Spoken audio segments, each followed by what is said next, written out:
Hello hi welcome to Vibrate Andhra. Cine ఇండస్ట్రీలో hero Balakrishna గారు ఎన్నో గొప్ప సినిమాలు చేస్తూ ఎన్నో గొప్ప హిట్స్ ఇచ్చారు. ఇప్పుడు నందమూరి బాలకృష్ణ వారసుడిగా మోక్షాగ్ని సినీ ఎంట్రీ గురించి గత కొన్ని ఏళ్ళుగా చర్చలు జరుగుతూనే ఉన్నాయి. లెజెండ్ సినిమా నుంచే మోక్షాగ్ని హీరోగా ఎంట్రీ ఇస్తాడని నందమూరి అభిమానులు ఎదురు చూస్తూ ఉన్నారు.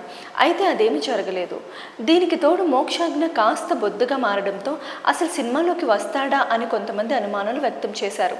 అయితే వీటన్నిటికీ తెర దించుతూ ఇండస్ట్రీలోకి వస్తాను అంటూ మోక్షాగ్ని స్వయంగా ప్రకటించారు. అంతేకాదు స్లిమ్గా స్టైలిష్గా మారిన ఫోటోలని సోషల్ మీడియాలో షేర్ చేశారు.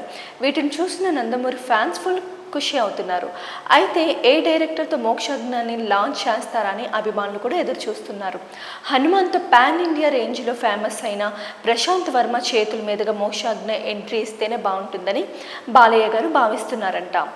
ఈ వీడియో మీకు నచ్చినట్లయితే లైక్ అండ్ షేర్ చేయండి. మరిన్ని మా వీడియోస్ కోసం మా ఛానల్ సబ్స్క్రైబ్ చేయండి. Thank you.